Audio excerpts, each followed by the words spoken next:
Warning! The following audio may contain coarse language and other material that may not be suitable for a younger audience. Listener discretion is advised. Also, we may spoil anything and everything, so you have been warned. So, who's gonna be introing? Yeah, good question. Alright, we have to do that. Can I please? I've never gotten to intro. I'm putting my fucking foot down. I get to intro or I fucking quit. Jimmy, neither have we. Okay, true. Why do you get to put your foot down? Because I was the original J-Taku member. I was the original. I was the first. We are currently experiencing technical difficulties. Where's my fucking trailer? I'm the one. People know me. They don't know you. We appreciate your patience while we work to fix this issue. Where is my phone? Just goddamn. So welcome to J-Taku, and yeah, I am here joined with a lot of people. Can you fucked up by the way, it's J-Taku, not PodTaku. Yeah, what is, all right, what's we're doing that now. What is J-Taku? I've never heard this J-Taku. Hello and welcome to PodTaku. This is all staying in the fucking video, by the way. I hope you all know. Especially my fucking flip out. No, I think you shouted so loud or so hard that it didn't pick up. It fucked up. I heard all of like 3 seconds of what you heard. It got really quiet because the mic just stopped picking up. It was really weird. Yeah. But so today I'm looking at the first episode with 6 people in a while. Yeah. Oh yeah, that's true. And so we have to deal with that later. Definitely. But yeah, so today we have all 6 of us. We have Jimmy, of course, who was just yelling. Hi everyone. And Jimmy the angry Connor as well, who was also not yelling, maybe. We got Ken, who was absolutely not yelling. We got Garnt, well, the anime zone, I guess is what we're going to call it, but he's also known as Gigguk. And then we have Michael. This is a really shitty intro, by the way. I will refer to as Mike or Mike O. Hey guys. Introduce yourself. Mike A works. Mike, introduce yourself. This is our guest / whatever on for the podcast. Whatever. I'm a whatever now. Are you a YouTuber, Mike? Whatever. What's your channel? What's your channel URL? What's your channel? Moving on. What's your channel? Hello guys, my name's Mike, and unlike these idiots here, I am not on YouTube. But oh, okay. Yeah, right. Oh wait. So No, I thought you were a member of Wits. Hang on. Wait, you're not a member of Wits Anime Cast? Oh shit! Everyone knows now. Fuck. No. No. I'm not on YouTube or anything, but I happen to know a thing or two about anime, and I can hold my own against Gaunt when it comes to British sarcasm. So he decided to drag me along. Mike is artist most famous for his Blaze Blue comic. Yeah, I made a comic a while ago called Blaze Blue Mark the Devil, and that circulated for a little while. That was pretty cool. And was the devil's name Mark? Is that what you're implying here? No, actually, that was a terrible joke, Holden. You need to. That was a terrible joke. That wasn't even a joke. That was a question. That was just a question. That was a fucking horrible joke. Ragnar the Bloodedge and Gene Kusabagi. Yeah. Also, by the way, you guys aren't gonna see this, but for some God knows what reason, Holden has decided to go on video, and in the Skype call we can see him, and it's just the most awkward thing. It's like, why are you doing? I don't think Jimmy understands what's fully going on. Right now, what I'm doing is I'm sharing the fact that I'm sharing the air. The best part is that since the audience can't see you, we could totally just make up any bullshit right now about what you're doing on camera. Yes. Yeah, pretty much. Holden is just furiously masturbating with a sock. I don't think that's happening. Holden just put on a horse. Holden just put on a horse mask. Impressive row of dildos, man. There is a few important details about my current situation though, which is that right now I'm actually in Japan. I'm in the Chiba Prefecture near Higashi Funabashi, and I will be taking the Shinkansen to Kanazawa in 2 hours, which is why right now for me it is 6 a.m. For Garant it is 10 o'clock now. Midnight? 20 past 10, yeah. Around 10 o'clock. And then in the east coast of the United States, it is 7, 7:17. 6:18. 6:18. Yep. So remember, a lot of different time zones going into this right now. And if you can't already tell, it's utter chaos. But that's per the usual. And so I'm in the future. Yeah, this is why we haven't had a recording with Holden yet. But yeah, dude, because I'm having too much in the fun, land of dude. rising sun. Also, dude, this chair, the Japanese need to manufacture chairs that don't scream when you sit in them, because when you sit in this chair, it's like.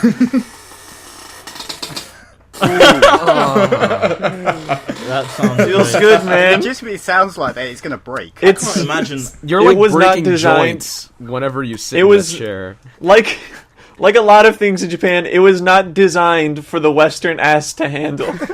No, but Holden, in general, like guys, since this is a wee podcast, how have you found Japan? Because the one thing Oh, I man, I remember love it. from my trip to Japan, the one thing I remember is every toilet is like a futuristic fucking space toilet where there's Yes, a button they're called that bidets. you can press and it washes your ass automatically. That's the one thing. Okay, so That's the one thing I remember about my trip to Japan. just like that Simpsons episode where it's just like a fountain of coloured water everywhere. yeah, They have a camera in that's it what as No, that's only in the girls' bathroom. So what happens is so it's called a bidet in English, and what happens with it is that you can press a button and it will clean your sphincter of any of the excrement that may be on it still. So what's weird is that if you're not sitting on it properly, there's a lot of things that can go wrong. First off, the water can ricochet off your cheeks and just coat the wall in toilet water. The other thing that might happen is that if you have the pressure too high, you could get an enema, and it'll just launch water right up your derriere. Wait. So it's a toilet and that at the same time. Yeah, it's also a medical enema thing. But also, you don't want to... There's also a button that has, like a kanajo on it, like a girl. And the reason is because girls have other parts that need to be cleaned. If you are a male and you press this button... Oh, no. It's... Is it like What happens is is it that- like a spoon in a sink? No, it's like a super soaker. It's like a super soaker aimed right at the family jewels. So you really don't want to press that button. So don't avoid the pink button. You But pressed then on there's purpose, also didn't you? No, of course I did. But there's what's really interesting is that there's also daiben and shoben. So Ben, if your name is Ben, I'm sorry. If you come to Japan, your name means excrement. Like it's just excrement. It's just Ben. I don't Ben is just just poop. So excrement is what it's the medical term. So you have daiben, which is large excrement or solid excrement, and shoben, which is like small, like basically like urine. Like it's the medical term for that. So depending upon the excrement released, you either press a button where it's like we're gonna flush a lot of water or we're gonna flush some water, and so I think it's really interesting. Like there's so many things in Japan that are all about conservation. So like with electricity and stuff and water, and there's like even with food, there's so much food is like used for like composting and stuff because the Japanese have such a high standard of food. So for instance, 90% of all food in Japan actually gets wasted because it does not meet the quality that they are willing, that is acceptable in Japan. So that like 90% of a fish sometimes will go to waste, or 90% of fish will go to waste potentially, because the standard is so high.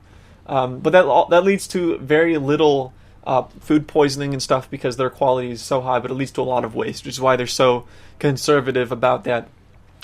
But if your name is Ben P, like Ben Pearson or something, so if you go by Ben P, your name means constipated. It will be really hard for you in Japan. I recommend changing your name entirely, maybe to something way cooler, like Rick James, which is a direct translation. But it's a lot of fun. Japan's really great. My Japanese is getting a lot better. Today I read my first page of manga without any assistance of anything, and the page went something like, "Ore wa kisan wa no onna ni desu yone yo," or just like desu yone, which means she was like, you were masturbating, weren't you? So if anyone's interested, you can read Hatsu no X Trashu, I think is what it is. It's about water polo. The thing I want to know is, how has it lived up to your expectations as an anime fan? Sure. As I'm sure many of our listeners, are wondering. As I think many of our listeners might be. Yeah.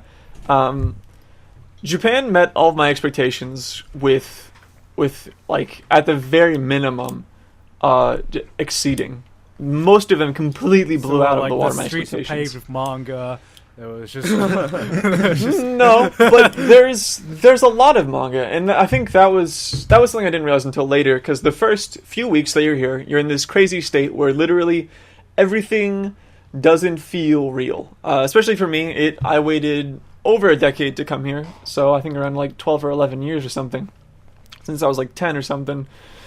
So coming here, there was very high expectations. It was something akin to losing one's virginity, where the expectations are literally through the wall, but yet it still somehow meets it and somehow lets you down in some other ways. Usually that comes to your partner, or maybe you just coming in general. But with Japan, I think the things that I was expecting the most that maybe it didn't live up to, since there's a lot of things that it did, things that it didn't live up to is that I didn't expect, I guess, was just the Japanese people in general. The Japanese people are very reserved, of course, and it's everyone in Japan. I think I didn't expect was the mode of transportation that is preferred is by far bicycles. Jitensha are literally the most used form of transportation, other than walking. That and trains, which is densha, but it's. The Japanese people must have been born on bicycles, because you'll see these people riding bikes, like holding no handlebars, as Queen once said, they'll be reading like Japanese haikus for some reason, and holding an umbrella they look like they're fucking Mary Poppins, like they're reading a book, holding an umbrella, and riding a bike all in the rain, and. The Japanese are just incredible with bicycles, which is maybe why they were so receptive of Yoshimushi pedal. But bicycles are such a big deal here, and I didn't ever expect that, considering we come from a place where cars are by far the mode of transportation that is preferred. London's pretty full with bicycles at the moment, and they're annoying. Seriously, I could run over. No. I could run over. No. I actually. All right. To be fair. 2 weeks ago, I almost did get run over by 2 cyclists in the same day. Oh, that's pretty good. That's a good ratio, dude. What's really interesting about Japan is that it feels really small after the first one. Well, you come from the US. I mean, I looked at a map the other day, and it's like from the north to south of Japan. How long would that take to drive? To go from Hokkaido, which is, well, you couldn't drive from Hokkaido because it's a fucking island, but from Akita, from Akita. If you took that and drove to Kyoto, it would I don't know, 7 hours maybe? I don't know. I mean, because I think I saw someone lay out a map, and it was like from like somewhat north to somewhat south, it was like 7 hours, and I'm like, that's like it's really foreign concept. Pretty much only like a part of like the east coast of the United States. Well, you got to remember. Yeah, I was about to say that's like leaving Texas. That's the Western drive from perception. Atlanta to Orlando. That is indeed the drive from Atlanta to either for Tampa or Orlando. For you Americans, that's fucking small. Yeah, but for us in Brits. Like fucking we can actually drive from where we are right now to the peak of Scotland and back again in the same day. I mean, you could go to France in the same day. Yeah, you can take the train. Wait, doesn't the DLR go to Edinburgh? No, the DLR. I think you're a bit misinformed there. It's called the train here. Late train. Like the line, the DLR line. I heard from someone that there was a line in the underground that goes to. But I do know the entire island of the UK can fit in Texas. So to put that in size, that's so interesting. That's how. Because I remember whenever I told you a while ago, Garant, that I was going on a road trip to Georgia, and I said it was a 14-hour road trip from where I was, and you were like, you could never drive in any distance for more than 4 hours without hitting the ocean. Something along those lines. It's a ridiculous. It is physically impossible to drive in any direction for more than like 4 hours. I mean, you know, when I was driving Tristan to and from MagFest, because I'm relatively close to him, that's like a 10 to 11 hour drive with traffic. It's really different. Like that was a long drive. That was the longest drive I've ever done not by myself, but while driving, like me actually driving. Yeah. So Yeah. And so it's very different. I think. So like to answer your question, Ken, it feels really small. Like the whole, and it like, for instance, there was the Bunko festival going on about 2 days ago or something, a week ago maybe, I don't know. And what it was there was an event where the Bunko magazine publisher, light novel company, people who made Amagi Brilliant Park and the Boring Girlfriend series and stuff in High School DxD, that company had an event where they were announcing stuff and whatnot, and they ultimately capped off the 12 o'clock showing with the announcement that Full Metal Panic would get another anime. Yeah. And this made a lot of people really excited. And I got excited because they were giving away free bags, not because of the show. And so I was like, hey man, I'm going to go to Japan. Oh wait, I'm already there. And then I was like, I'm going to go to Akihabara, which is where it was, and get a bag. And within 30 minutes, I was there and I got a bag. So Mission we complete. got Full Metal Panic, so we're not. Yeah. gonna yeah, and so everybody wins. everyone's I happy. get a bag. Let's get FMP. question- Because I was just gonna get into that, like, because we've all made the jokes recently that Full Metal Panic is getting released. What's all the other, fantasy? Half-Life 3 confirmed. Everybody's, I don't know. I think everything's on the table, to be honest. Yeah. I think that after seeing... Okay, first off, it's important to understand why Full Metal Panic, okay? So let's point some things out, right? It's not because FMP was like, all of a sudden, like, man, this is a fucking amazing series now and everyone's watching it or reading it or whatever. It's because of Amagi Brilliant Park. That's the important thing to admit here. Amagi Brilliant Park was written by the same writer, which is why Maful and Fumofo have a striking resemblance, and there's even a joke in like Amagi Brilliant Park about how Maful's just a ripoff of Fumofu, but it's important to acknowledge that because of the success of Amagi Brilliant Park, it revitalizes the interest in the writers for Full Metal Panic. Was Amagi Brilliant Park successful? Yeah. though? That's the biggest. Yes, my biggest it was. question, because I feel like it was successful. fairly. It was a sleeper sale, actually. That's the thing. When it was airing, the sales was very, like, they were below the Manabi. Like, they weren't doing very well. But over time, the BDs have been doing really well, mostly because of the superfluous character material. And Holden knows what I mean when I say superfluous character material. Yeah. So that got popular, and a lot of other other types of superfluous character material got popular. So it's important that it's an adaptation, so it sold the source material. it's an the adaptation. question is, But also, the question is, are we getting another Fumofu or are we getting Third Raid? Because it's most likely because they wouldn't announce this and say they were going to give us another Fumofu. Yeah. This is most likely going to be Third Raid. But the other thing I wanted to point out is this isn't the first time we've gotten an announcement for a series that we thought was like totally dead in the water. Because we're currently, I think the last season of it is going to air in January, which is the new Durarara.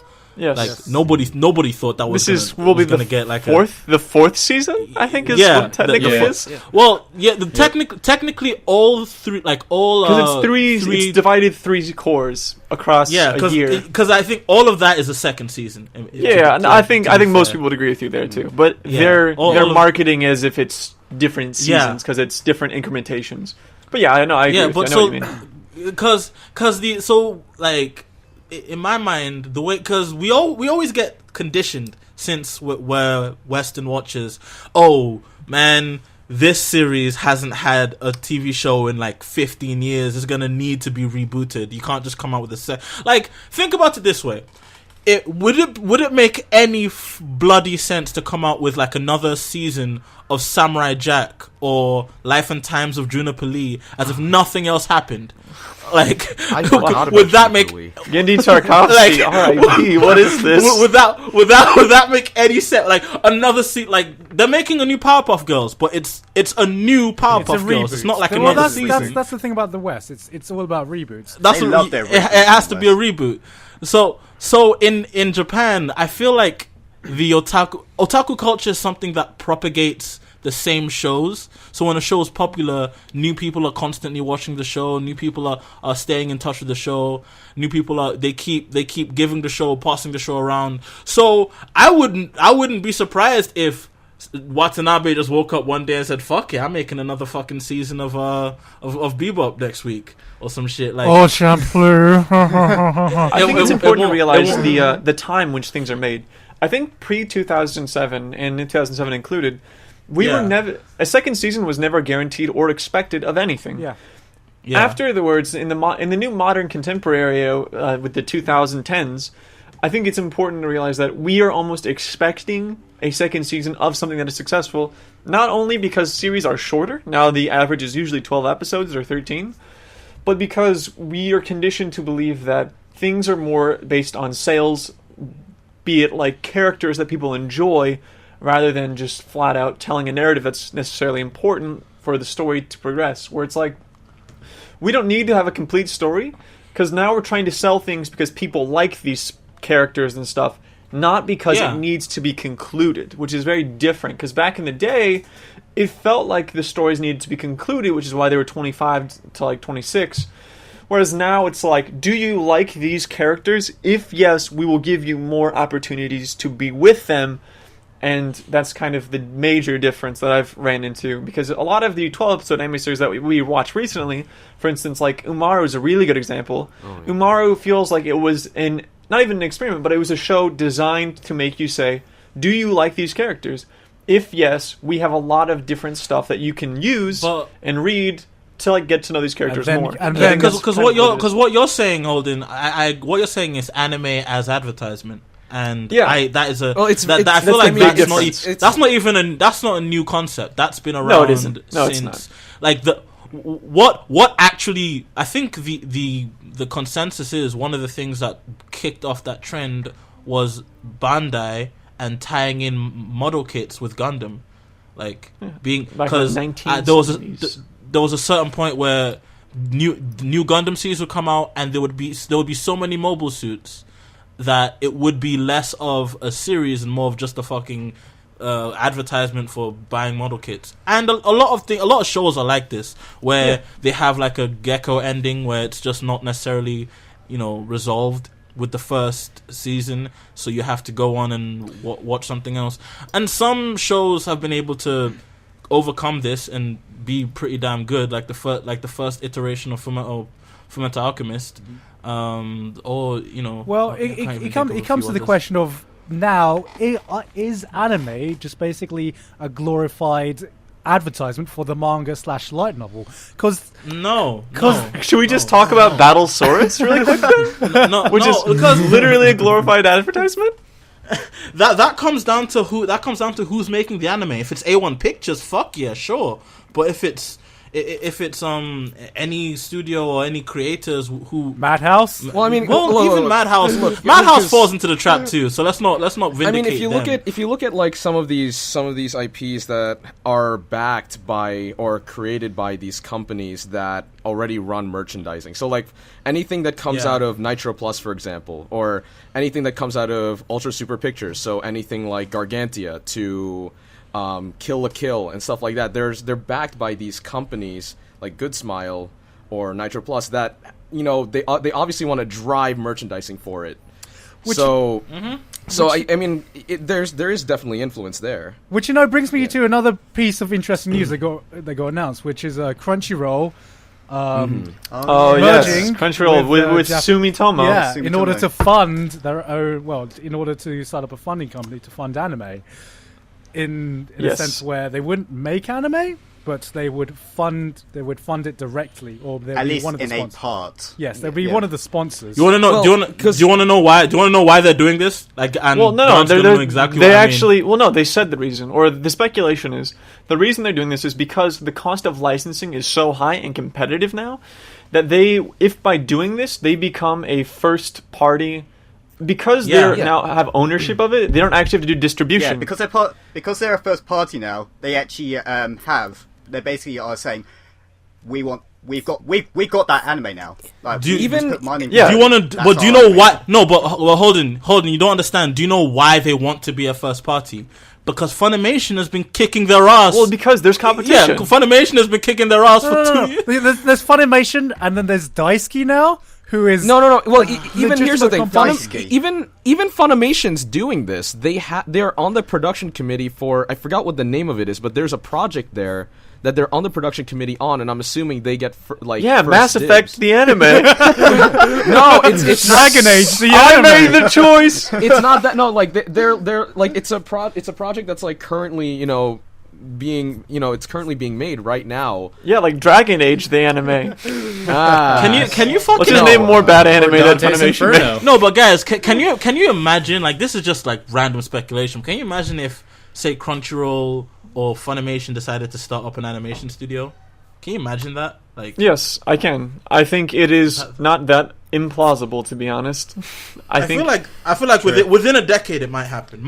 Because I think because like it's a anime, high possibility. because animation is getting so big in the West. Like kids who are our age, like me and you, are trying to break into this industry. And if somebody can and they want to break into this industry to, let's not fuck around, expressly make anime. So That's my feel whole job right now. We've got a manga artist right here. Hey. Kind of. Literally, why Yeah, I'm in Japan? Because to say that I made anime.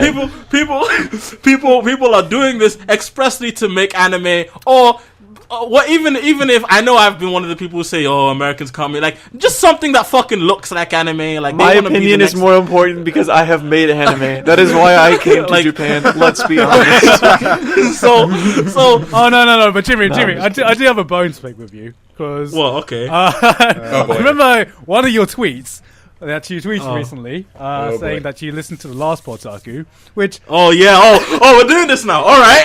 Yeah. Actually. where Jimmy expressly said, well, I think I said something along the lines of the final goal is to make a good, or not the final goal, but it would be nice to have a decent Hollywood adaptation, Movie of an adaptation. anime. And Jimmy goes, I remember this. "No, I don't want. Familiar. I don't want No, it to I come was like, mainstream in the West." To quote okay, Jimmy directly go from a on. previous video, I think it was something along the lines of, "Man, these kids used to bully me. I don't want them liking my anime." Okay. You know what? I think it's Like, literally what it was.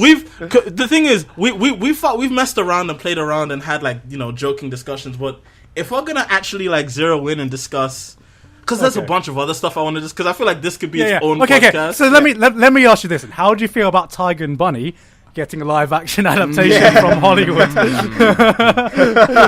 Also, being thing produced by Ron Howard, by the way, which Yes. I thought was like the most fascinating part of the announcement. That is really. I didn't know that, Ken. That's Yeah. crazy. What the fuck? Yeah. Ron Howard? Yeah, it's Ron Howard. I mean, like, obviously it's gonna be fucking like movie of the year because it's Ron. No, I'm just fucking. But how do I feel about a Tiger and Bunny, movie adaptation? Well, I've always told myself that no matter what anime movie comes out, I'm just gonna ignore it. I'm just gonna try and ignore it, not worry about it. Yeah. But Yeah, just keep a closed mind. yeah, just keep a closed mind and not like if you keep your mouth and eyes shut, it will go away. Like, that's how I think about it. I'm just. Why are you Well- still here then? So the thing is, it's crazy because that of all things, like a cult classic from like 2000 and what year, like 2010, is what gets made into an anime. Is what gets made into a live action Hollywood movie. Let's think about. Because I'm trying to mirror. The Holy shit! rise Wait a of minute. anime I think movies. it might have been on the first episode of PodTaku. Grant, we might have talked about it. What? Like what? Episode 00, Tiger and Bunny. I think that might have been. It is that long ago. Yeah, I think it might have been quite a while ago. Wow. Oh man, Jimmy, you what were you old timers. So yeah. So what I was saying is, like, I've been doing a bunch of like looking back and seeing how comic book movies started. And when they started, the idea was, okay, we're gonna take some of the biggest names, and then we're gonna take some of the stuff that's really hot right now. And in the 90s, the biggest names were Batman, Spider-Man, and the stuff that was hot right at the moment was stuff like Spawn and can't really remember anything else, but like, just some of the Image comic stuff. So in anime, what I'm thinking of, they're taking some of the big names like they've been working on an Akira movie for ages. There's a Death Note movie coming out. There's a Ghost in the Shell movie coming out, and they've been in so many different talks for a Naruto movie for so long that it's kind of just that would be awful. But that would be yeah. So horrendous. no, because as much as I despise the concept of an anime live action movie, I've been researching a bunch of the stuff that's been going in the industry because I also follow the movie industry. So the annoying thing is, now what I'm thinking of, the big names that are hot right now, I mean, shit, if they were going to make a movie about anything that was hot right now, an American Attack on Titan or Sword Art Online is the idea, not Tiger and Bunny. Well, I don't know about that, Jimmy, because Tiger and Bunny does seem like something that could work as a live action. I've been waiting all day for this. Like, whenever I saw it, I was like, I think the thing is that, like, first off, we've all understand that the Japanese cinema and American cinema are two very different entities. You don't say with the Attack on Titan. Very. I mean, whenever you were waiting all day for this, but I think it's important to realize that it's gonna be interesting because we haven't seen an adaptation like this in a while, and I think it'll be really interesting to see how much America has changed in the way that we create things that aren't even, their creation point isn't America. Mike. I think that's the really interesting. Well, I was thinking is that if there's any angle that the West is going to take to adapt a Japanese IP, Tiger and Bunny is probably the best shot they're going to have because it's a concept that that the West actually understands, which is superheroes. They know the West knows how to make superheroes. Yeah, and they know how to do it well. And it's also, but the funny thing is, it's like, it's not. It's actually a comic. It's actually like a really, how can I put this? Ironic take on the super. Yeah, like, it is. It's almost like satirical. It's almost like a satirical take on the superheroes. No. I mean, like who here heard of like something like Kick-Ass before that became a movie? And that was a really actually the only reason I did was because of another comic book movie, Wanted, which was made by the same writer. Oh man, it is the same writer, isn't it? But I went to go read that, and then when Kick-Ass became a movie, that was My point is, like, at first I had the same reaction as you, Jimmy, when I was like, why the fuck are they adapting a Tiger and Bunny? This makes absolutely no sense. And then the more I think about it, the more I was like, if there's an IP of anime that they could possibly do well and that they can have a proven track record that Hollywood can do well, it's superhero movies. And especially it don't even have to be big. We have like a lot of independent superhero movies that are done really, really well. And let's just also say that it takes place in like a pseudo New York City. So I mean, it's not totally out of the question. They have a good backdrop there. It won't be that hard to shoot there. I'm sure there are a lot of incentives and stuff. There's a bunch of. But like, aside, back to the core idea of like, should anime movies get made? Like, I'm not a fucking executive. I'm not gonna tell anybody what movies to fucking make. They can, like, I don't mind that there's a bunch of anime movies in the works. Why are you so against it? Why am I so against it? Is because, like, it's halfway a gut feeling, halfway a logical feeling. Like any very strong stances. The reason I'm against it on a logical basis is because when you think about it, these movies are made expressly like, who are they made for? Anime fans, at least a lot of the hardcore ones, are not looking for a live action adaptation of Death Note because they technically either already have one or just really don't want to watch one. A lot of people who don't like anime aren't necessarily going to watch this because if they did, they would have already watched the anime version. And if they weren't going to watch the anime version, weren't going to watch the anime version but only wanted the live action version, then like, why wouldn't they watch the anime version? Like, what? So it's kind of like the original idea is, why is it such a big deal that Hollywood making anime movies is like newsworthy? Because it's kind of devaluing one medium over another. This is the same thing that happens when video game movies get put in the works. You're devaluing one medium in place of another. So, and I know people, you know, the idea is film is not anyone's fault. That's just kind of the way the media always does it. Yeah. It's kind of the way the media always does it. Sure, but that's one of the ways it goes back to the gut feeling of that's what everyone else always does. But is that a problem? Devaluing one medium over like basically every other one, treating film as the end all be all of media. Well, here's the thing: it's like this kind of thing that transcends what it actually is, right? So people are scared that something like a live action adaptation that has the potential, more than likely, sometimes depending on who you are, might sully the reputation of the work, or they're afraid that people might see it as, you know, representative of what it is when it actually isn't.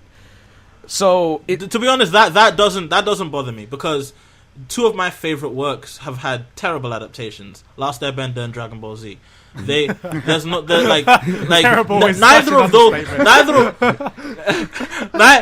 of those works have been tarnished by Neither of those works have been tarnished by those. No, it's a fear of, which is to the point of, you know, why is it newsworthy? That's what it is. No, but the thing is, the idea is tarnished for who? Tarnished for film fans, or tarnished for anime fans, or fans of the original work? Because there's nothing you can do to tarnish Ghost in the Shell. You can put M. Night Shyamalan as director and give it to frickin' like my 5-year-old cousin to write the script, and it won't ruin Ghost in the Shell's second gig.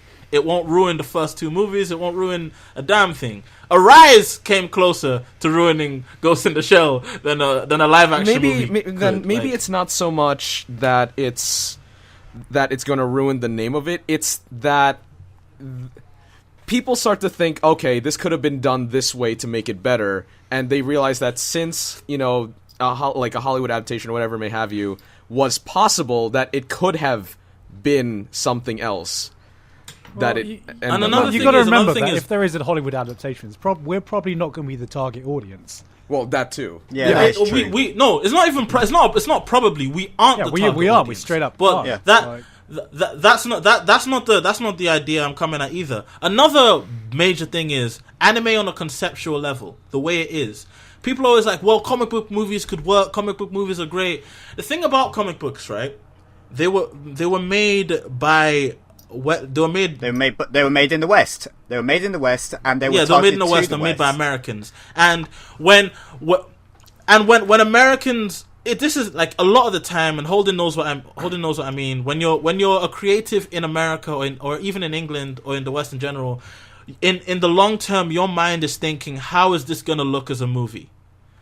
You may not have that thought in the front of your mind, because these guys, when Stan Lee was thinking of Spider-Man, they weren't thinking, oh, we're gonna get a movie out of this. They were just trying to make funny books for kids. But after a while, the main idea was, how is this going to look as a movie? And I know for a damn fact, especially when comic book writers talk about their books now, they're thinking, how is this going to look as a movie? They're not thinking, how is this going to look as an anime? They're not thinking, how is this going to look? No. But if you go to Japan and see anime directors, one of the farthest things from their minds is, how is this going to look as a movie? They're thinking, how is this going to look as an anime? Especially even manga artists. I think it's important to realize, though, that that's not always the case. There's a lot of yes and no. For instance, Hayao Miyazaki has went on record saying that every movie he's made has been made with the sole intent of pleasing the Japanese audience. Yet he himself is the international success that he is. But then you take someone like Osamu Tezuka, who actually wanted to make everything with the West in mind, to market to both audiences. For instance, whenever he made Astro Boy and it was actually bought and distributed and broadcasted on like Western television, it had an opening. The original Japanese version of Astro Boy did not have an opening at all, like with no vocals. It had an opening, but it was just cinematics with just sound and the credits playing. Mm-hmm. In America, it had this audio. It has this song to go with this opening song. And after Osamu Tezuka saw that, he took the Japanese version off the air and made an opening song with people singing it, just because he was so influenced by the West and how much he enjoyed singing it. Because when he made something, for instance, like Kimbo the White Lion, he made it with the intent of, I want this to be popular in Japan and America, because he was very influenced by America. It's very like Walt Disney was one of his biggest influences, with people like the Fleischer brothers as well, and a lot of the other early 1960s, 1950s animators. Because in the 1940s, back when World War II started, he had all this film and stuff that his father had, because his family was fairly rich, and they had a projector with all these old American cartoons. Which, during World War II, all American everything was sent to be destroyed and burned, but his parents didn't. And so his influence... Which is why, yeah. Was there. And that's why he's so influenced by it. And I think that now, recently, a lot of Japanese people and a lot of works that we're seeing are very Western influenced, if not by comics, but by movies. I think that in the recent decade, the anime has taken a huge turn for a Western cinematic standpoint, in contrary to its more Eastern origins. I think that's like the biggest differentiation. Where if you look at something from now and something from the 1990s, which is more of what like anime was like. We're still just kind of care about the East, but we want an international appeal. Well, they're very different. The thing I say is, like, I agree with the fact that they're trying to appeal to the West in certain facets, but what I'm saying is the holistic appeal, or the holistic way that everything looks, the angles, the way it's staged. I think what you're talking about is a difference between Western cinematography and Asian cinema or Eastern cinematography. Is there a difference? Yes, there is a very big difference. Yes, absolutely, huge difference. But not just that. It's really small things too, like how certain characters look, how you translate certain like effects to how you would translate something that America has been trying and failing and got really close to fixing is how you do mecha in live action, right? That's only because they're actually now they are actually trying now. They've actually tried. They've only got it right once, and as Gant said, that was Pacific Rim. That's the first time in Lord knows how many times they've tried. Even the Japanese couldn't get mecha right in live action. Like, have you seen the Pat Labor movie?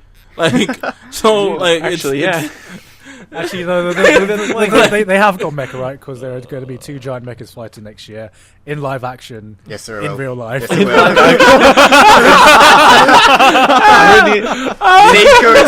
Kuritas. The entire thing, it's a practical effect. It was, and then at the very end of it, they're gonna be like Pacific Rim 2, like Christmas Day. The whole thing was one big marketing ploy. The Kuritas is just gonna open up, and it would just be Guillermo del Toro, just like Pacific Rim 2 is coming. Dude, I would just Guillermo del Toro. And you know what? We're gonna eat it all up. Guillermo del Toro is such an interesting individual because, like, he's so influenced by anime and everything. Like, even just recently, he tweeted about how important Satoshi Kon's works are, and like why we should appreciate them. I think it's really his influence is really interesting because he's like one of the primary people pushing towards the appreciation of this medium, and I think that's really, really interesting, especially coming from him. Because I remember even a while ago, whenever he said, I think that he's like, I would be interested in making a live action Gantz adaptation. I was like, oh my god, can you imagine Phase 3? Like, but it's like, it fits his, like, what he loves to do so well. Oh my god. And actually, it's just some other side tangential news about Gantz. They actually announced on October 16th that they're actually making a spin-off series of Gantz, which is by the writer is going to be Keita Izuka, and he's going to be working with Hiroya Oku. And so that's going to be really exciting to read. I'm really excited to just read more Gantz. Just for anyone who's wondering, Gantz was an old anime and manga. Manga was the manga ran from 2000. Are you really telling people what Gantz is, Holden? No. Is our fan base that young? It's important. Well, first off, is our fan base that young? It's important to understand that Gantz is 15 years old. Gantz came out in July 2000 and the manga ended in like 2013, I think, like the summer 2013. With Full Metal Panic getting a new season, we might see a Gantz new. I would love to see a Gantz. It's possible, and now that we have the spin-off and everything, we could see something with Gantz, and I think that's really interesting. It's called Gantz, is what it's going to be called. I think we should see like a fucking full-on reboot of Gantz, like fucking just redone and given a proper ending. Well. But keep the opening though. The opening was fucking great. Just sort out the artwork and the CG. Oh my god! Also, back on sorry. No, Super Shooter. I just remembered something. Back on Del Toro, the monster live action adaptation. What's going on with that? HBO. It's passing. HBO passed on it. It was going to be an HBO series, but now it's just being pitched to like other studios. So I think it's probably still in pre-production, but that is still a thing apparently. We got an update on it. It's a shame that HBO didn't pick it up, but because they would have been an ideal company for it, of right? course. And I think Netflix, please. Netflix. actually, Netflix would also be an ideal company. No, it'd be very ideal. Fuck HBO then. They don't like money. They can shove their dragons up their hoochie. Like No, but they've got one nerd property and they think that's all they fucking need. They don't know that these people who are watching Game of Thrones are hungry for more, and that fucking the JRR whatever his name is not going to be writing these books forever. And when that well dries up, they need to find a new hotness. So Monster was gonna be that new hotness, and they just fucking. They're just gonna make like Call Earl or something like. I don't know. That's what they're gonna do. They're gonna be like. Jesus, they're gonna be like Call Tigerius or something. Speaking of hot titles, so who's watching One Punch Man? Oh yeah, not yet. I was hoping when we get to this. Gosh, I didn't see the last episode actually. I've been meaning to. I didn't see. I've been keeping up with everything else. Talk about Jimmy Goldberg. Talk about Jimmy Goldberg. It would only be more Jimmy Goldberg if this was made by Trigger, but I think Trigger would have ruined it. I think Trigger would have been awful. I think Madhouse is the. Yeah.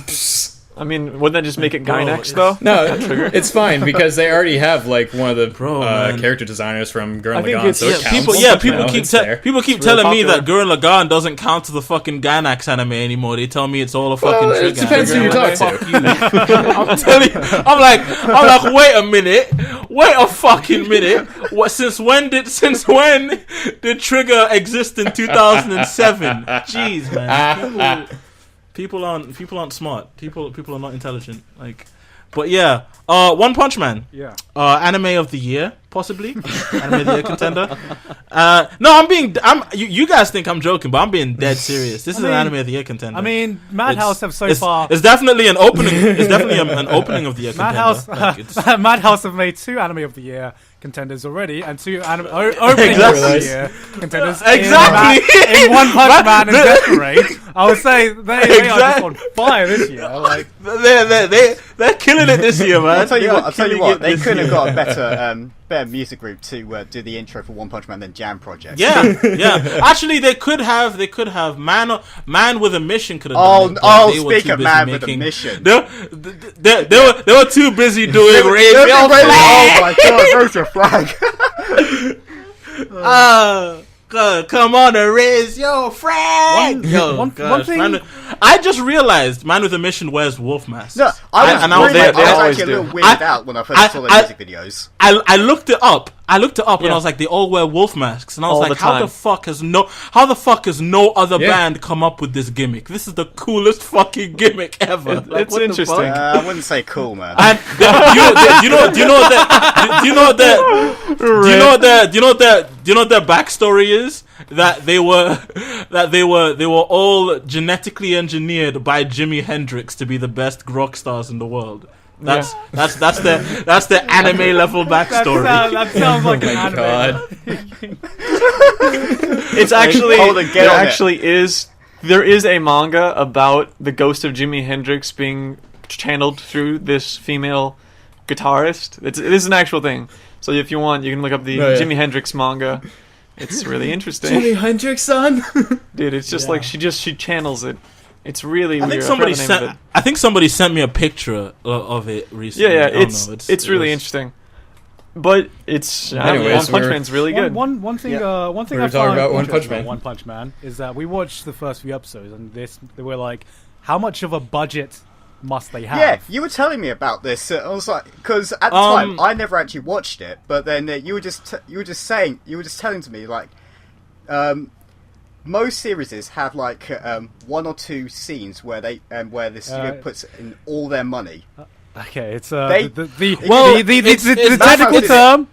The technical The term technical is term is Sakuga. Oh yeah, that's the Sakuga. which we can have a debate whether it exists or not. But Oh yeah. But Well, Yeah. no, but hold, One Punch Man Holden. do it, like, Well, twice it every doesn't, episode. but that's all right. Yeah, no, but you were saying that One Punch Man has two of those moments in every episode, and I didn't believe you.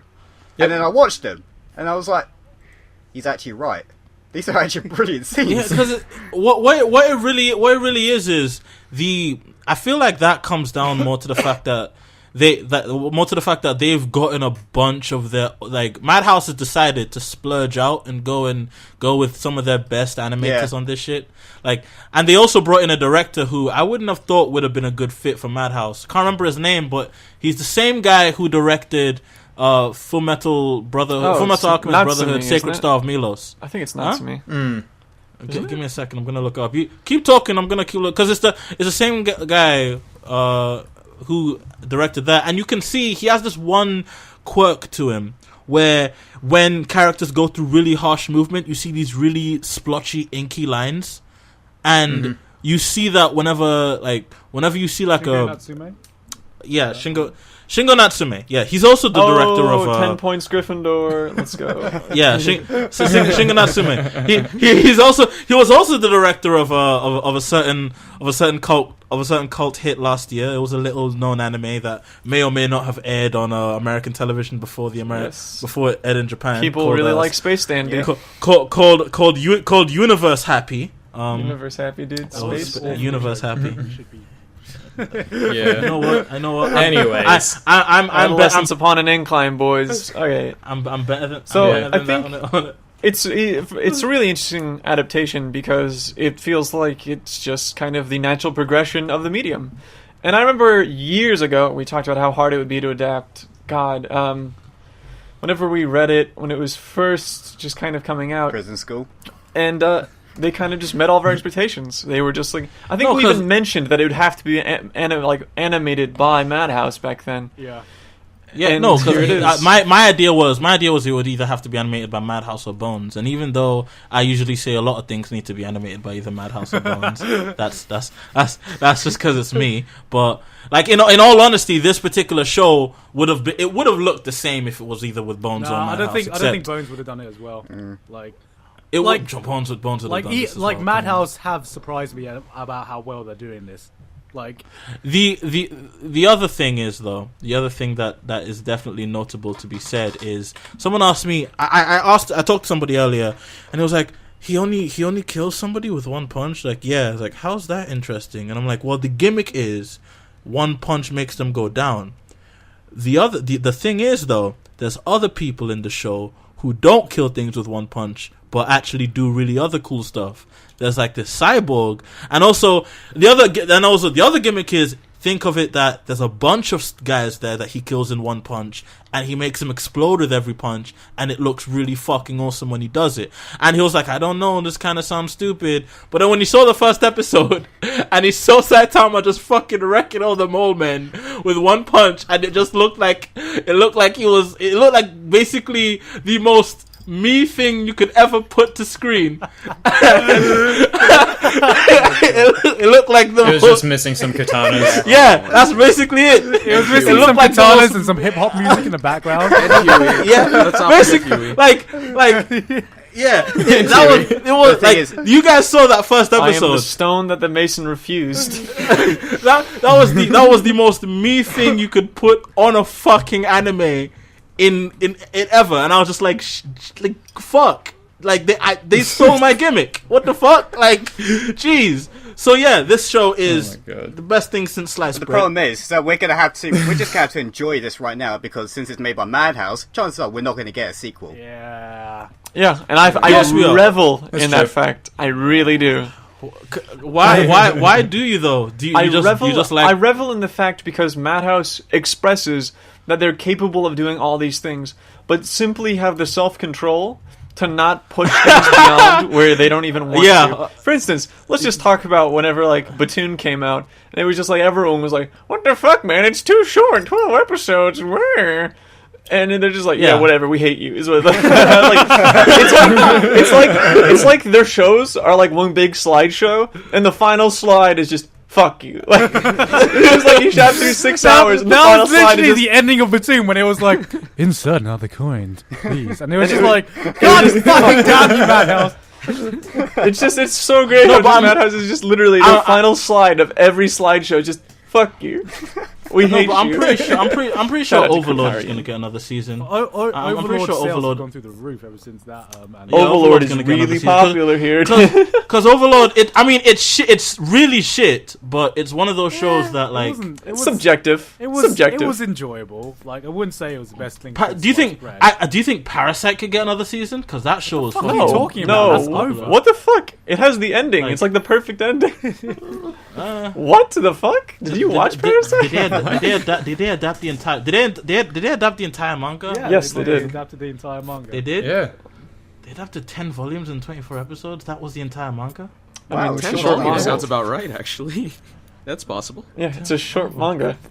But I mean, Yeah. I think the thing about it is that let's point Sorry, out. Like, I'm their conditioned- adaptations I'm have conditioned by Bleach. they have a really good track record with adaptations, of course. Like we can look at stuff like Oh, yeah. Tenor all day if we wanted to, and Yeah. you know, almost people are just like it's the perfect adaptation, so people often say. They're one of the no. There's only one other studio that matches them when it comes to adaptations. That's Bones again. Bones, like, yeah. No, I would agree. Yeah, It's usually just Bones. It's either Bones or KyoAni, but KyoAni, like, can you imagine One Punch Man? It'd be so good. Well, That'd actually, be really high. speaking of KyoAni, they're doing a silent voice. Yes, they which are. I am Yes. a huge, Yes. huge fan of, and I'm so excited for this adaptation. Ken, The yes, it's gonna be what? fucking fantastic. Koe no Katachi. It's Yes. I've never heard of Silent it, and voice. really, Can you I'm tell me why I should surprised care? you haven't heard of it. It's about a deaf girl. Yes, Me? it is about a Who deaf can't girl. never. Can't speak. Yeah, because she's it's. deaf. What, I'm looking this shit up. Let's look. Let's look at the genre: drama, romance, slice of And life. Jimmy's like, Ken- no. Where's all the swords? Where's all the punching? Where's all the hip hop? I Where's was all the just about to like, say 2 where- out of 10. like, Not enough swords. like literally, why the fuck should I watch this? Well, if no, what the fuck? well, if there's anything that like from my taste that you should Watching anime for feels? if there's anything from my Please. taste that should probably watch, it will probably be this, because the people Oh, behind this are essentially the ones that have made Hibike Euphonium and Tamako Love Story, which might not really mean that much, but I firmly believe that those two films, or those two works, are really, like, they derive from live action film really well with as far as how it's shot and how it looks. Like, I think that cinematography wise, I think this movie will be like incredible. Like, I have really Oh, high absolutely. expectations for this thing. I wouldn't be surprised if it let me down, My- but I have confidence that KyoAni will adapt this really well, and it's short enough where I feel like it can fit within a movie. Yeah. No, yeah, But it not in could. terms of movies, but in terms of series, we've got another show by KyoAni coming out soon called Myriad Colors Phantom Is World. that or the Japanese- the Kyokai no the Kanada? the Japanese title is Musaige no Phantom Warudo, and this looks like the most shitty light novel type garbage. Just looking at the literally judging the book by the cover, it looks like shitty light novel type. I garbage. remember seeing it, and I And- was just reminded of Kyokai no Kanada, and I was like, no. Yeah. I was like, no. So- Kyoko no Kanada. No, but the thing is, unlike you, I actually like I Kyokan. fucking hate so, that so much. Like, yeah, I mean, it's My not favorite- everybody can have well, good like- taste, Ken. I'm sorry. You just But- like shit, don't you, Jimmy? You're like, everyone has an opinion.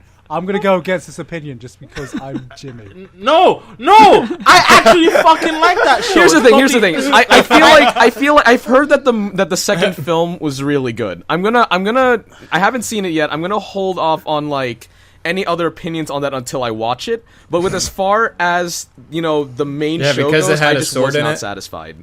Like, Oh, one more thing though. There's one last thing when it comes to like maybe if we like there's one last show that's coming out soon. We should talk about. It's by a certain contended studio called Toriga. It's called Kizunaiva. Have you guys heard of this? Is he gonna save No, anime again, Crunchyroll's Jimmy? banned in Japan. Rip news. No, wait, Jimmy, I gotta ask you, are you looking forward to it? Fool me once, Shame on me. You're Shame a fucking on me. idiot, Jimmy. You are Fool me once. Fool me once. Shame on you. I don't fucking need this again, Jimmy. We're getting episode 1's gonna come out, and you're gonna be like, wait, hold on, hold on. Look, let me say this. Fool me once. Shame on you. Fool me twice. Shame on me. Fool me 3 times. Fuck the peace signs. It's being scripted by Mario Okada. Oh my god. Yeah, I know. That's the you know, okay. Trigger and Okada. I never thought I'd ever see the day, you know. Oh man, you know when you're in a club. I just saw that movie actually like 2 weeks ago. The Anthem of the Heart. Whisper of the Heart. Or Whisper of the Heart, whichever one. No, I'm just kidding. It's Anthem. Whisper of the Heart. Is it? Okay. Like gone. You probably understand what I mean when I say this. You know when you're in the club and you see a really fat girl, but you look at her and she's kind of got a cute face. I don't go to clubs, Jimmy. Like, and then so then you look back again and think to yourself, "Am I actually gonna do this?" The Mario Okada is the cute face on the fat girl, but I'm thinking to myself, not to be superficial about anything. Jimmy, this is why you don't have a girlfriend. That's actually a really good analogy. I'm thinking to myself, nah. My mind's telling me no.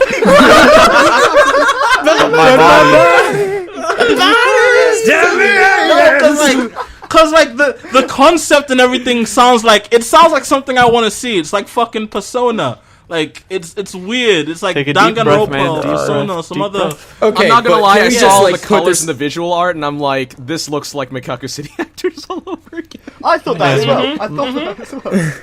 Yeah. Can we just get it on record right now, though, that like Jimmy, if you're like hyping it up right now, and then you come back to us whenever it comes out, and you're just like, it's shit, you are not allowed to talk about it on the podcast because we're not having this shit again. Oh my god. Oh no! Let's not repeating itself here. Jimmy is universally known as the guy who can't make up his mind about Kill la Kill.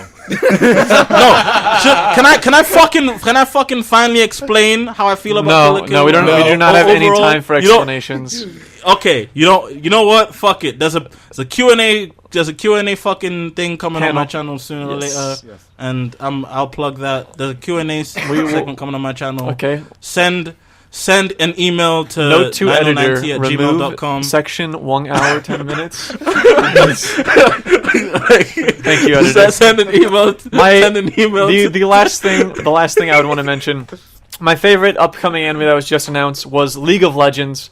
The anime of League of Legends is coming out. The Japanese dubs were all released, and it the Japanese, fucking incredible. I cannot believe it's really happening. Wait, there's a League of Legends anime. They're localizing. They're localizing League of Legends. They're localizing League of Yeah, I heard and about so that. it has the Japanese dubs. They have some trailers for like Jinx and like. I think Lux and Master the voice Yi of and Ziggs and stuff, and I think the voice of so Timo. the voice of Timo. I'm trying to remember who. Someone said it was fucking Madoka as Lulu. Like they are like no. They have Ryo Kagamiya as Annie. Like that's really good. That's going to be fantastic. That's fucking spot on. I have no idea what you're fucking talking about. Ryo Kagamiya as Annie is the most spot on fucking casting. That's what I just said, Jimmy. That's what I just said. It's amazing. I didn't hear you. I didn't hear you say that. It's going to be fantastic. I cannot wait to see what they could do with Nidalee. Oh my god, it's gonna be so exciting. But rest in peace, EUNA. Let's see what Korea takes to the world. Best dub, JP. Dude, it is best dub JP, like by far. Not NA, best dub JP. CLG dreams cannot melt steel beams. God. You know what? All the Japanese players are going to be switching to the English dub and have subtitles because they want to be purists. Dude, they're gonna be like, oh man, Yasuo senpai, like. Are we gonna? Oh, God. Speaking of dubs and arguments about dubs, should we talk about that little kerfuffle that happened? No, we don't have time. We don't have time, unfortunately. There's so much more that we can do, which hopefully we'll get to record again soon. Hopefully. Yeah, hopefully. This is a lot of fun for me. It's been a long time. It's been an hour and 13 minutes. But a lot of that was just bitching about YouTube Red, which we'll also talk about in the future. Yeah, that's true. Yeah, that did happen. Yes. No, I feel like that's an gonna be extra. like the After Dark segment. Yeah, that'll be an extra or something. But yeah, Yeah, or we can play it. We can play the you can play the YouTube Red bitching right now when we're done Hopefully, talking. that's not blocked in your country. So yeah, I hope you enjoyed Yeah. this. I hope you Sure. enjoyed this video, guys. Hopefully we're not blocked in your country. Hopefully. I had Garant from the Anime Zone. And I've been Gigguk, and I'll see you guys next time. I had Mike, the author and artist behind Devil Mark, the Blaze Blue comic. Yeah, we'll go with that. Thanks, Mike, for coming. I really Thanks. appreciate it, man. Yeah. You're a great guy. Cool, thanks, man. Thanks for having me, guys, and hope to see you guys soon. You just copied my outro. Oh my god. Well, what do you expect? We're practically the same person. God damn it. We're practically. Correct. We got Jimmy from Anime Editorial. It was nice being on. Sayonara, minasan. Thanks for watching. We have Ken from Full Circle Reviews. It was a pleasure, and repping Team America here. Team America. NA. Best NA, dude. And then we got Connor from Fiction Reviews. That's it for me. This is Fiction Reviews signing out. I remember my outro now. Dude, there it is. That's like the perfect one, because I'm holding reviews. I've said my outro so many times. I actually memorized the fucking waveform for it. Like I can, if I say sayonara minasan, thanks for watching. The same waveform looks the same over and over again. Does it look like It's a penis? the one Wow, you must thing feel that I so never have to proud. look at the script to say. It is the Exactly. only part of the script I don't have to look at to read. Is when I say, "So everyone, thanks for watching this episode of Holden." No. Like, just Hold something on, like that. you can guess the other part. I don't have to look at the script to say. It's probably something like, I don't know. Konnichiwa, minasan. Sayonara, minasan. Thanks for watching. Because there's a bunch of. Are we allowed to talk about YouTube Red? YouTube Red's a really great idea. I love it. As someone who doesn't work on YouTube full time, I really like seeing, just knowing that, hey, you know what? Maybe it was a good thing I didn't work on YouTube full time. Because a lot of people who are working on YouTube full time are getting fucked. fucked. They're not going to be working on. Yeah, they're not going to be working on YouTube full time I'm anymore. so fucking salty. It's ridiculous. Yo, who's got the email? Oh, yeah, Who's from got Kristen. the email? Who's got the I email? have gotten the Kristen, email. Kristen sent me I an got email, the and she was email like, too. "Yeah, we talked to him." Hi Nino. We're writing because one or more of your videos is no longer viewable in the United States due to a pre-existing copyright claim by a copyright order. Before we get into the details, please be assured that this does not affect your account standing on YouTube, nor does it put your channel at risk to termination. Great, that's good news. In other words, this is not a quote unquote, they actually put quotes there, copyright strike. So right there, like that's the first, like that. If we're gonna start a plus or minus, we're gonna start a +1. All right, That's I pretty think good. the only plus You've we're got getting. it. You've got it locked down. Here's why this is happening. You may have heard that we recently announced YouTube Red, a new membership that offers fans more choice in how they watch their favorite videos with features like ad-free, background, and offline viewing for a monthly fee. Let me chime in there because I've wanted to watch YouTube videos in the background for a while because I listen to a lot of podcasts on YouTube and I'd like to be able to surf Twitter while I'm listening to them. The fact that I have to fucking pay for something like that makes me very annoyed because, to be honest, if I actually did subscribe to this YouTube Red shit, that's the only thing I'd be subscribing for, because who the fuck doesn't use AdBlock? And who the fuck cares about watching YouTube videos offline? What? I think it's What am I super interesting because what it does is that they're creating a cached file where you can actually temporarily store things for a set amount of time. Yeah. And upon being viewed, it's actually immediately dispelled. And I think that's really interesting that YouTube's finally taking that angle. But this is, again, it's important to mention that this is strictly on mobile right now. I don't think that they have a online, like a hard, like a, they don't think that has a hard set on if it can be used on desktop platforms yet. I think the only benefit will be removing ads, but, you know, again, ad block, but yeah, but ad block. But the question, even phones have ad think block. about this question then. If you are able to have videos for offline viewing, will YouTube now finally support just flat out downloading videos on desktop? And I think that'd be really interesting that if you don't have to use an extension. But they might. Well, The I mean, they'd have problem to is like DRM it, wouldn't they? Because we don't know. That's what's so interesting. Some Yeah, because there would have to be some licensing things going on there that I'm sure a lot of people would be bringing up. Yeah. It can't just be just downloading it. Let me get to the rest of the email. So, in order to deliver a great experience for fans who choose to pay for this offering, we are updating our contracts with all of our content partners. The new terms make you're signed up with YouTube, aren't you? No, not me. I'm signed up with Zoom in your former group. Like, oh my god. Oh yeah. The new terms make it possible for us to share subscription revenues with creators, providing an additional revenue stream for an additional revenue stream for them beyond ad-supported YouTube revenue. The overwhelming majority of videos on YouTube are accounted for in our agreements. Of course, because they're YouTube videos. But there are some partners who have asked for more time to think about their options. While we work with these partners to update their terms, we unfortunately can't make their claimed videos available in the US. This is actually going to tie into something that we're going to discuss, that I want to discuss, because a lot of fucking Japanese shit has decided just to say fuck you, YouTube. A lot of Japanese channels have decided to say fuck you, YouTube. There are a few options that might might be available to you. For example, if you believe Content ID mistakenly identified content for a video, or if you have all the rights to use that content, you may be able to dispute the claim with our help center for understanding and addressing claims. For a long time I thought that was already the fucking system, and you people just decided not to fucking do anything about it. If you've received an audio, this is just an audio claim. The videos listed below are being affected by this. Each video title links to how more. many videos do you have affected by this? Because I haven't had it. Two. Studio Spotlight and Editorial Mini. Both of them have false claims on them. I'm just too lazy to fucking get them off. Then what's the issue? I just have one. The issue is that they're claiming to be able to get these strikes off unless they're saying that this is a new regime, and it's not welcome the new boss same as the old boss. Wait, so hold on. Remember, were they content ID'd before the YouTube Red thing? Yes, these are content. No, it's the only thing in that case. The only thing that changed, Jimmy, is its availability. That's literally it. Yeah.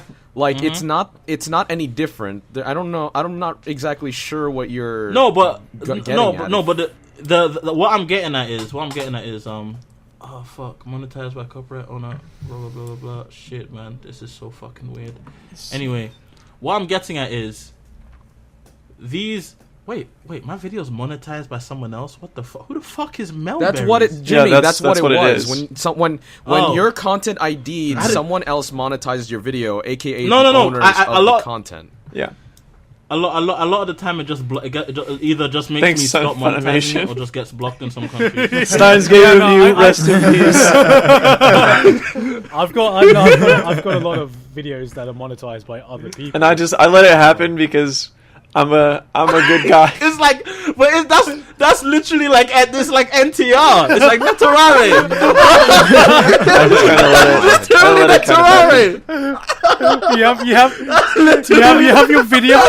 You have your video, and you just watched it getting fucked, and you can't do shit. You're like, I raised you up, I created you, and now you're just being raped in front of me, and I can't do shit to stop it. Like, what the fuck? That's literally Naturare. What the fuck? That's the most retarded shit. Fuck me. Okay. You know that's. Okay. You know what? There's that. There's definitely that. So YouTube Red equals NTR. YouTube Red equals NTR. You heard it here first, folks.